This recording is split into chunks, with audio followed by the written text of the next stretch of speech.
Before you begin splinting, gather the material you will need. The amount of material may vary for each patient due to size and age of patient. The material listed here is for an average adult patient. For the dorsal blocking splint, you will need to gather the following materials: 2 3-inch web rolls, 2 3-inch ace wraps, 10 sheets of 4-inch by 15-inch plaster, scissors, 2 pieces of tape about 4 inches in length, and warm water.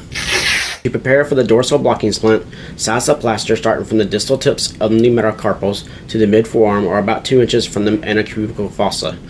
This is applied to the dorsal aspect of the arm and usually takes the whole length of the plaster. The positioning for the dorsal blocking splint starts with the forearm in neutral position with the wrist in 30 degrees flexion and the MCP, PIP, and DIP joints at 10 to 30 degrees flexion. Open the ace wrap and throw away the metal clips. Make sure you have warm water and tape strips ready. After you are done, clean your area and discard the water in a high flow system such as a toilet or hopper found in the sole utility room. Alright, for this splint we are doing the dorsal blocking splint. Same thing, I like to make a thumb hole and start the thumb first. Then come around the hand, moving distally, and just have the patient relax their wrist in a 30 degrees flexion. Then cover the fingertips, going around 3 or 4 times. Come back down 50-50, make another thumb hole, and then back down 50-50, working your way proximal. Once you get down 3/4 of the way, go around 3 or 4 times.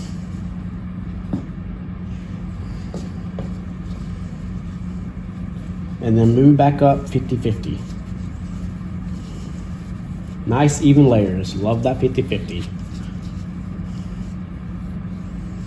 Alright. Now what you want to do, after you get your plaster sized, you want to dip your plaster and do the 3 S's. Squeeze, stretch, and squeegee.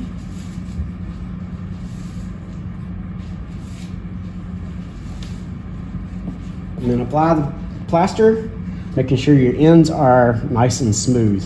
Remember, if you got any extra, you can always just fold that back over. Okay. Apply the web roll, a single layer. This is just to cover the plaster.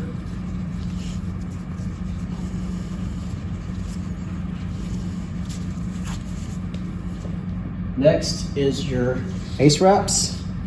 I do 2 3-inch ace wraps, or you can do 1 4. Start working your way 50-50. I didn't put my thumb hole in this time, so I need to make my thumb hole. The reason I do this is just to make it look better. Just going for some style points. Work your way 50-50.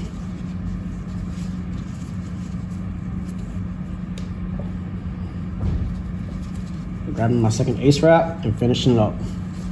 Remember, I like to end my tape in the middle.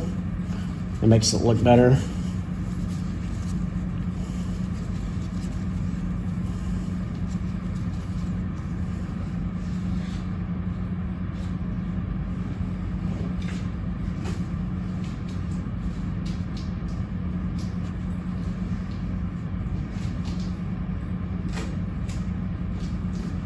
Alright, I'm going to apply my tape,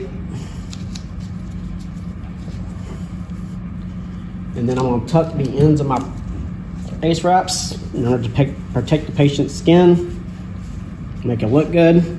And then remember about the volar intrinsic plus, same thing. You don't want to cup the fingers of the hand. So what you want to do is stretch it out and make it nice and flat, just so the fingers do not overlap. And then for the dorsal blocking splint, you want 30 degrees flexion at the wrist, 30 degrees at the MP joints, 20, 10 to 15 at the DIPs.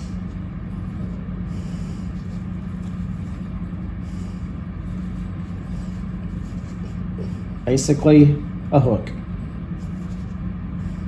And let it dry. That is the dorsal blocking splint. This is the conclusion of this video, and thank you for your time.